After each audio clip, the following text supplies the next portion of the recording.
మన ప్రభువును మన రక్షకుడైనటువంటి యేసుక్రీస్తు వారు మనకు అనుగ్రహించినటువంటి కృపను బట్టి మనం మొట్టమొదటిగా మన క్రైస్తవునికి జీవితంలో కావలసినది ఏంటంటే దేవుని వాక్యము, ప్రార్థనా జీవితము, విశ్వాస జీవితము, ఆత్మీయ జీవితము, కృతజ్ఞత కలిగినటువంటి జీవితము, విశ్వాసం కలిగినటువంటి జీవితము, ఇవి మనకి కావాలి.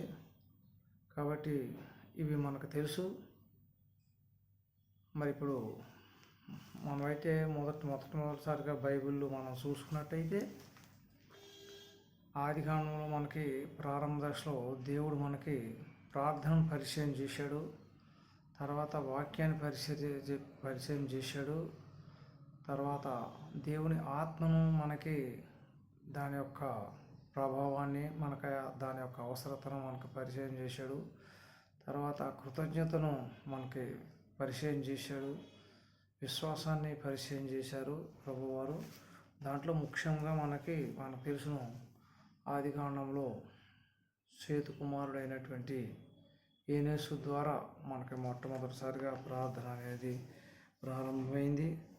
ఆదికాండం 4:26లో మొదటి ప్రార్థన యూనుస్ ద్వారా అయింది. మనకి తర్వాత మరి అదే ప్రార్థన జీవితం ప్రకటన గ్రంథం వరకు కూడా కంటిన్యూగా మనకి ప్రార్థన ఉన్నట్టు మనకు కనిపిస్తుంది. అన్నిటికంటే ప్రార్థన చాలా ప్రాముఖ్యమైనదని మన ప్రవక్తలు, పితరులు, మన రక్షకుడైనటువంటి యేసుక్రీస్తు వారు కూడా మనకు అదే బోధించారు. ఎందుకంటే ఆయన పరిచర్యను, యేసు ప్రభు వారి యొక్క దినచర్య కార్యక్రమాలు, ప్రతిదినము ఆయన యొక్క కార్యకలాపాలు, ఆయన ఏం చేసేవారనేటువంటి పంక్చువాలిటీ మనం చూసినట్టయితే ప్రార్థన ఉంటుంది. తర్వాత వాక్యానికి సంబంధించిన జీవితం ఉంటుంది. ఉదయం పూట నుంచి సాయంత్రం వరకు ఆయన ఉపదేశించటము, బోధించటము, వాక్యం చెప్పటము ఇలాంటివి ఉంటుంది. తర్వాత రాత్రిపూట మరి ప్రార్థన ఉంటుంది. ఆయన చనిపోయేటప్పుడు కూడా శిలువ మీద కూడా ఆయన ప్రార్థన చేసినట్టే మనం చూస్తున్నాం. ఈ ప్రార్థనా జీవితం అనేది మనకు చాలా ప్రాముఖ్యమైనది, అంత అవసరమైనది. మార్కు సువార్త 1:35 కూడా మనము ఆయన ప్రార్థన చేసినట్లు మనం చూస్తాం. అదేవిధంగా మరి మొట్టమొదటి ప్రార్థనా పరుడైనటువంటి ఏనోషు గారు 4:24 ఆదికాండంలో చేస్తే, అదేవిధంగా అబ్రహాము గారు కూడా అదే ఆదికాండం 26:25 కూడా బలిపీఠాన్ని కట్టారు. బలిపీఠం కట్టడం అంటే అక్కడ ప్రార్థన ప్రారంభమైందని మనం చూస్తాం. అదేవిధంగా మన ప్రభు అయినటువంటి యేసుక్రీస్తు వారు తన శిష్యులకు కూడా ప్రార్థన అనేది మీరు ఎలా చేయాలి ఏంటి అనేది మనకి నేర్పించారు. ఆయన నేర్పించినటువంటి ప్రార్థన దైవికమైనది. ప్రభువు మార్గాన్ని, నిత్య జీవాన్ని స్వతంత్రించుకోవడానికి, దేవుని రాజ్యాన్ని స్వతంత్రించుకోవటానికి, ఈ లోకంలో మనము మనుషులందరి దృష్టిలో యోగ్యులుగాను, నిరపరాధులుగా, నిందారహితులుగా బ్రతకటానికి పనికొచ్చేటువంటిది యేసు ప్రభువారు మనకు చూపించినటువంటి ప్రార్థన. ఆ తర్వాత మన అవసరాలను బట్టి మనం చేసే ప్రార్థన వేరు, ఆయన చెప్పింది వేరు. మనకు ప్రార్థన అనేటువంటిది చెప్పినప్పటికి కూడా ఎలా చేయాలో మనకు చెప్పినప్పుడు కూడా మనకి ప్రార్థన చేయటం సరిగా ఇంతవరకు రాలేదని మరి మనం అనుకోవచ్చు కొన్ని విషయాల్లో. ఎందుకంటే మనం ఎలాగో ప్రార్థన చెయ్యాలో మనకు తెలియదట.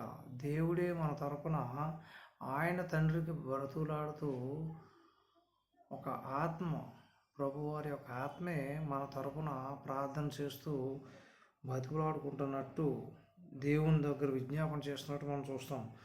రోమీయులకు రాసిన పత్రిక 8:26 ఏమంటుందంటే, మనం ఎలాగో ప్రార్థన చేయవలనో మనకు తెలియదు, ఏదో ఒక మూలుగులు అవి ఇవి ఏదో ఉన్నాయి. కాబట్టి మన తరపున ఆయనే ప్రార్థన చేస్తూ ఉన్నారు.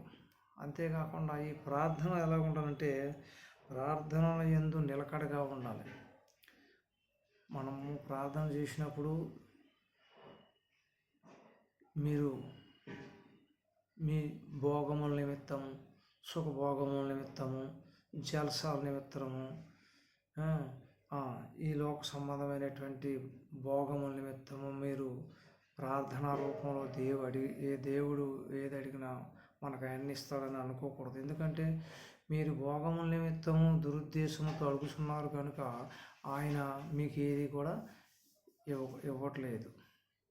కనుక మనం ఏమైనా దేవుని కొరకు బ్రతకాలి, దేవుని కొరకు జీవించాలి అంటేనే ఆ ప్రార్థన దేవునికి మరి యోగ్యంగాను అనుకూలంగాను ఉంటుంది అని ఇక్కడ మనకు కొలస్సీ రాసిన పత్రిక 4:2 ఏమంటాడు, ప్రార్థనలు ఎందు మీరు నిలకడగా ఉండాలి, విశ్వాసమందు నిలకడగా ఉండాలి, ఆత్మీయ జీవితంలో నిలకడగా ఉండాలి, ప్రార్థనలోనూ నిలకడగా ఉండాలి. నిలకడ లేని జీవితము స్థిరులై ఉండాలని అంటాడు. స్థిరత్వం లేకపోతే ఏదో కొద్ది రోజులు ప్రార్థన చేసుకొని దేవుడు మా అవసరాలు తీర్చలేదు, మా కోరికలు తీర్చలేదు, ఏమి ఫలితం లేదు అని చెప్పి రిటర్న్ టు మన బ్యాక్గ్రౌండ్ ఏది వెనక్కి మళ్ళీ వెళ్ళిపోయినట్టయితే మనం ఏమీ కూడా సాధించలేమని చెప్తున్నాం. అందుకే ఫిలిప్పు 4:6 కూడా ఏమంటారు, దేని గురించి చింతింపకుడి, ప్రతి విషయమునందు మెలకువగా ఉండి ప్రార్థన చేయండి. మనకు ఏ విషయంలోనూ కూడా చింత, చీకు, భయము, ఆందోళన అనేటువంటిది ఏది కూడా ఉండకూడదని ఇక్కడ మనకి ఫిలిప్పీ రాసిన పత్రికలో మనకి సెలవిస్తున్నాడు. కనుక ఎందుకంటే ఈ ప్రార్థనా జీవితం అనేది చాలా ప్రాముఖ్యమైనది. దానికి మనకి యేసుప్రభు వారి యొక్క మాదిరి యాకోబు రాసిన పత్రికలో ఏమంటాడంటే 4:4 మీరు అడిగినను మీ భోగేచ్ఛలను బట్టి దురుద్దేశంతో అడుగుతున్నారు కనుక మీ ప్రార్థన అయినా ఆలకించట్లేదు అంటాడు. అదే మత్తయి సువార్త 7:21 కూడా ఏమంటాడంటే, ప్రభువారు ప్రభు అని పిలిచి ప్రతివాడు పరలోక రాజ్యంలో ప్రవేశింపడు, కానీ పరలోకమందున తండ్రి చిత్త ప్రకారం చేయవాడే ప్రవేశించినాడు. అది కూడా ప్రార్థనే. మన ఊరికే ప్రార్థనలో ఏదేది అడుగుతుంటాం, అవన్నీ మన అవసరాల నిమిత్తం, మన కోరికలు చిట్ట. మనం ఏది అడుగుతున్నామో ఫస్ట్ మనం పరీక్షించుకోవాలి. మనకి ఏది కావలసి ఉన్నదో, మనకి ఏది అవసరం ఉందో అది మనం అడగక్కలే.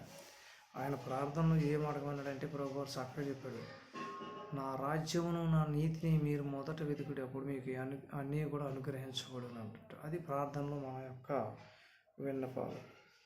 యేసుక్రీస్తు వారు కూడా శరీరధారి ఉన్నటువంటి దినముల్లో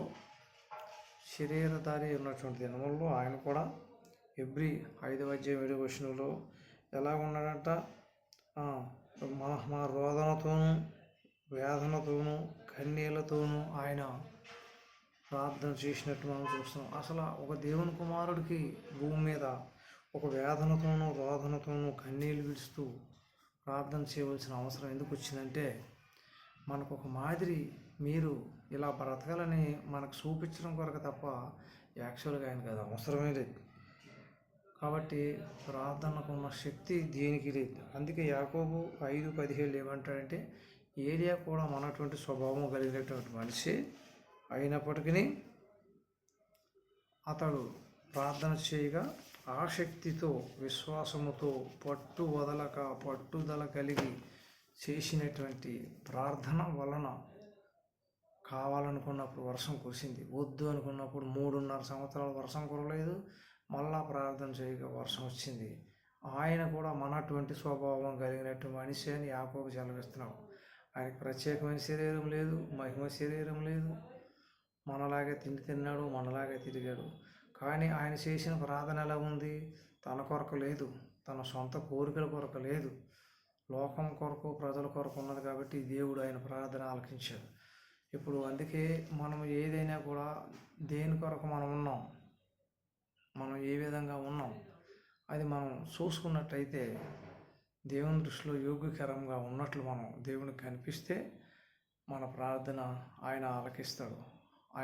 మనము ఎడతెగక దశలోనికి రాసిన పత్రిక ఎడతెగక ప్రార్థన చేయడు ఎల్లప్పుడూ సంతోషం ఉండి కృతజ్ఞతాస్తుతులు చెల్లించుడి. మన ప్రార్థనలో మనం విసుగు చెందకూడదు. జవాబు రావటం లేదని ఆగిపోకూడదు. ఫస్ట్ మనల్ని మనం పరిశోధించుకోవాలి, మనం పరీక్షించుకోవాలి.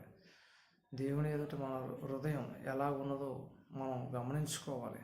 కానీ ప్రార్థన లేని జీవితం క్రైస్తవ జీవితం కాదు. అందుకే ఆయన మరి ఎన్నో కొండల దగ్గరికి వెళ్ళి, పర్వతాల దగ్గరికి వెళ్ళి, తోటలోకి వెళ్ళి, గెలిచిపోయిన తోటలోకి, ఒలివ కొండకు, ఎక్కడెక్కడికో వెళ్ళి యేసుప్రభువు వారు ప్రార్థన చేశారు. రాత్రి అంతా ప్రార్థనలు ఉన్నారు. ఆయనకు అవసరం ఏంటి?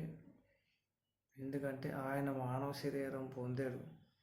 దేవుని కుమారుడే అండి. సాక్షాత్తు దేవునితో కూడా ఉండవలసిన వాడు, దేవుని సింహాసనం దగ్గర కూర్చుండవలసిన వారు ఆయన కూడా మన శరీరాన్ని ధరించినందుకు మనకు మాదిరి చూపించడం కోసం ఆయన తన ప్రార్థన ద్వారానే మీరు జయించాలి. ఆయన అంటారు, మీ దెయ్యాలు మేము ఎందుకు వెళ్ళలేకపోయినామని ఒకసారి శిష్యులు అడిగినప్పుడు, మీరు అది ప్రార్థన వలనే అవుతుంది. ఏంది? పట్టుదల ప్రార్థన, విశ్వాసంతో కూడినటువంటి ప్రార్థన ద్వారానే అవుతుంది తప్ప లేకపోతే అది కాదు అని చెప్పాడు. మనకి ప్రార్థన ద్వారా ఎన్నో మనం సాధిస్తాం. మనం ఏది సాధించాలన్నా కూడా ప్రార్థనే కావాలి. ఈ లోకంలో కూడా చూడండి, ఫస్ట్ ప్రారంభం అనేది ప్రార్థనతోటే ప్రారంభమవుతుంది. మన చిన్నప్పుడు మనం స్కూల్లోకి వెళ్ళినప్పుడు, చిన్న తరగతులు ఉన్నప్పుడు, మరి ఇప్పుడు పెద్ద తరగతులు ఉన్నదో తెలియదు కానీ మన విద్య ప్రారంభ దశలో స్కూల్లో ఎంటర్ కాకముందు ముందు మనం ఏం చేస్తాం? ప్రేయర్ జరుగుతుంది. అది వందే మాతరం కానీ లేకపోతే ప్లెడ్జ్ ప్రతిజ్ఞ కానీ ఆ రెండిట్లో ఏదో జరుగుతుంది. లాస్ట్లో ముగింపు వచ్చేటప్పుడు జనగణమన జరుగుతుంది. మా చిన్నప్పుడు ఉండేటివి స్కూల్లో, ఇప్పుడు ఉన్నాయో తెలియదు, అది దాన్ని ప్రేయర్ అంటారు. అలాగే మనకి లోకంలో మనము కోర్టుకి న్యాయస్థానానికి వెళ్ళినప్పుడు మనం పెట్టుకున్నటువంటి పిటిషన్లో మనం వేసినటువంటి దాంట్లో అంశంలో దాన్ని కూడా ప్రేయర్ అంటారు. దాన్ని కూడా ప్రేయర్ అని అంటారు. ఒక సబ్జెక్ట్ దగ్గర ప్రేయర్ అనే మ్యాటర్ తయారు చేస్తారు. అంటే అక్కడికంటే వినయం, విజ్ఞప్తి. కనుక ఏంటంటే మనకి ఎక్కడ చూసినా కూడా మనకి ప్రార్థన అనేది కనపడుతుంది. దేవునికి సంబంధించిన భక్తి జీవితంలోనూ దేవునితో మనకి ప్రార్థన అవసరం ఉంది. ఈ లోక సంబంధమైన దాంట్లో కూడా నా యొక్క విజ్ఞప్తి, మనవి, ఇవన్నీ కూడా ప్రార్థన కిందకు వస్తాయి.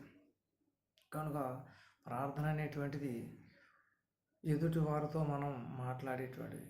మన ప్రార్థన అటువంటిది దేవునికి మనకి ఉన్నటువంటి ఒక సంభాషణ.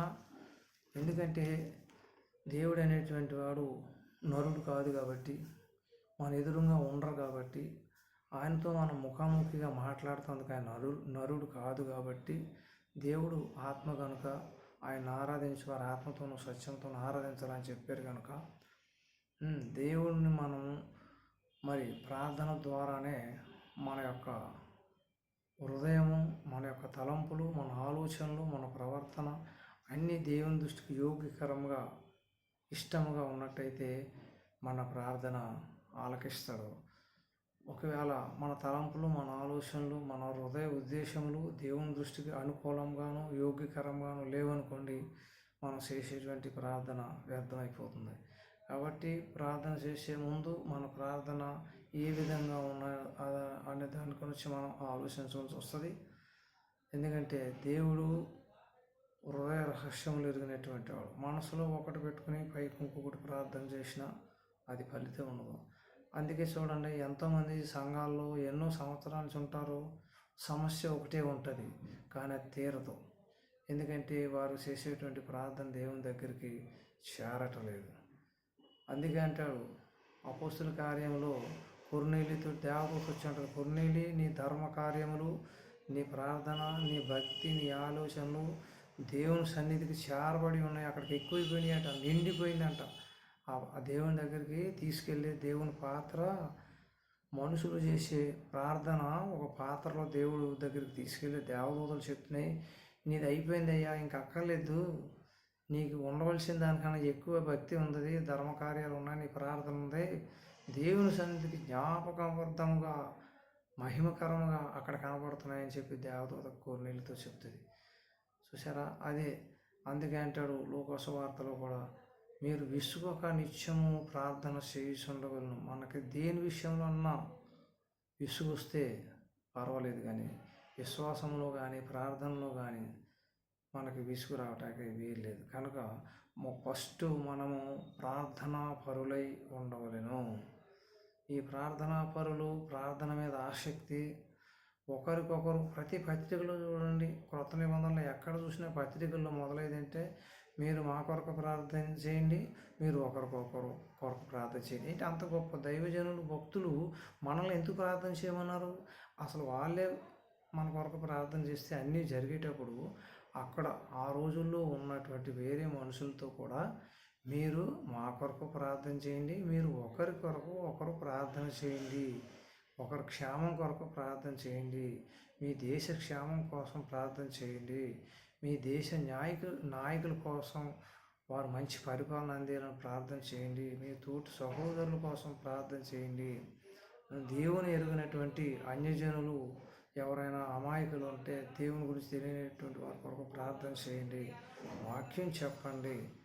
కాబట్టి ఎందుకంటే ఒక ఆసక్తితో చేసిన ప్రార్థన మనఃపూర్వకంగా విజ్ఞాపన గలదేమిటి, అది బహు బలము గలదేవుడు అని అంటున్నారు. కనుక ఆ ఏలియా గారి ప్రార్థన ఆయనకే కాదు, అది మనకు కూడా సొంతం కావాలి. అలాంటి ప్రార్థన జీవితం మనం కలిగి ఉంటేనే మనం దేవుని రాజ్యానికి వారసులు అవుతాం. కనుక ప్రార్థన లేని జీవితం, కొందరు ప్రార్థన చేయరు. ఈ రోజుల్లో ప్రార్థన చేయడం తక్కువైపోయింది. ఏమైనా కానీ ఏదో టీవీల్లో దేవుని కార్యక్రమాలు చూడటం, అక్కడతోటి సరిపెట్టుకుంటాం. అది కరెక్ట్ కాదు. ఎందుకంటే నీ నోటితోటి ఒప్పుకోవటమే ప్రార్థన చేయటం, నీ నోటితో ప్రార్థన చేయటమే నీకు రక్షణ కలిగిస్తుంది. ప్రార్థన లేకుండా నీ నోటితో ఒప్పుకోకుండా ఉన్నట్లయితే నీకు రక్షణ ఉండదు, మారు మనసు ఉండదు. కనుక మనకి ప్రార్థనా జీవితం చాలా ప్రాముఖ్యమైనది. మన ఒక విశ్వాస జీవితంలో ప్రార్థన అనేది ప్రాముఖ్యమైనది. మరి మనం ప్రతిరోజు ప్రతి విషయమందు కృతజ్ఞతాస్తుతులు చెల్లించడము, ప్రతి విషయంలో ప్రార్థన చేయటము మనం అలవాటు చేసుకున్నప్పుడే దేవునికి యోగ్యకరంగా ఉంటాం. ఇది ప్రార్థన గురించినటువంటి సందేశము. మరి వాక్యం గురించి, దేవుని ఆత్మీయత జీవితం, దేవుని ఆత్మ గురించి, మరి తర్వాత వేరే అంశాల్లో బైబిల్లో ఒక్కొక్క అంశముగా నేను మాట్లాడాలనుకుంటున్నాను. ఇప్పుడు ప్రార్థన మనకి ఎక్కడ మొదలైంది, ఏనుస్తూ మొదలైంది. తర్వాత మన భక్తులైనటువంటి ఆఖరి గ్రంథం ప్రకటన గ్రంథంతో మనకి భక్తులు ప్రార్థన అనేది చూపించారు. అక్కడి వరకు కూడా అన్ని పత్రికల్లో, గ్రంథాల్లో ప్రార్థన ఎంత గొప్పదో అని చెప్పారు. ప్రభువారు కూడా చెప్పారు, నా మందిరము సమస్త జనులకును ప్రార్థనా మందిరం అనకూడదు అని చెప్పారు. చూసారా, యెషయా గ్రంథంలో కూడా, కొత్త నిబంధనలో కూడా ఆయన కోట్ చేసి చెప్పారు, ప్రార్థన కూడా ఒక మందిరం. మీరు అందరూ ప్రార్థన చేసుకుంటాకే ఈ మందిరం. అక్కడికి వచ్చి ప్రార్థన చేయండి. మీ విజ్ఞాపనలు, మీ ప్రార్థనలు, మీ యాచనలు అన్నీ కూడా నేను వింటాను. అవి ఎలాగుందంటే శుద్ధ హృదయం కలవారి, హృదయ శుద్ధి గలవారి, ఆత్మశుద్ధి గలవారి, వినయం విధేయత గలవారి ఉన్న ప్రార్థన ఏంటంటే, ఎవడు నా మాట విని వణుకుచూ ఉండును నేను వాడినే దృష్టించి ఉన్నాను. దేవుని మాట విని వణుకుతూ ఉన్నారో ఆయన్ని దృష్టి అన్నట్టు ప్రార్థన అలా ఉండాలి. వినయము విధేయత కలిగినటువంటి ప్రార్థన దేవునికి అనుకూలం అవుతుంది. అంతే తప్ప మన కోరికల నిమిత్తము లేదా అలవాటుగాను, ఆచార ప్రకారంగానో, అలవాటు ప్రకారంగానో, లేకపోతే ఒక భయాన్ని దృష్టిలో పెట్టుకుని ఆ భయాన్ని నుంచి, ఆ ప్రమాదం నుంచి తప్పించబడటానికి కాదు మనం చేయవలసినటువంటి ప్రార్థన. మన అవసరాలు తీరడం కోసం కాదు. మన ప్రార్థన ఏంటంటే మన జీవితాన్ని బాగు చేయటానికి, మన ప్రతి ఒక్క అవసరాన్ని దేవుడు తీర్చడానికి మన ప్రార్థన అంత అవసరమై ఉన్నది. కనుక ప్రార్థన లేని జీవితము వ్యర్థమని మరి మీకు మరొకసారి తెలియజేస్తున్నాము. చిన్న ప్రార్థన చేసుకున్నాం. మహాపరిశుద్ధుడు మా పరమ తండ్రి, మా జీవం ఉన్నటువంటి దేవుని యొక్క ఘనమైన స్తోత్రాలను చెల్లిస్తున్నాం. మీ యొక్క కృపలో మమ్మల్ని భద్రపరచండి, మీ యొక్క వెలుగులో మమ్మల్ని నడిపించండి. మీరు మాకు ఎల్లవెల్ల తోడు సహాయపడటం విశ్వసిస్తున్నాం. ప్రార్థన గురించి కొన్ని మాటలు మాట్లాడిన ప్రభా, అదే వాక్యం గురించి, ఆత్మీయత జీవితం గురించి కూడా మరి అనేక సందర్భాలుగా, అంశములుగా మేము నీ యొక్క లేఖనాలను మాట్లాడే అవకాశం మీరు మాకు కలిగించమని మా ప్రభువును రక్షకుని ప్రియకుమారుడు యేసు నామములో ప్రార్థించి వేడుకుంటున్నాం తండ్రి. ఆమేన్. దయచేసి నేను స్క్రీన్ మీద చూపించినటువంటి ఆ అడ్రస్ను మీరు గమనించండి, చదవండి. కనుక అది నా యొక్క వివరాలు దాని మీద ఉన్నాయి. మీకు వందనాలు.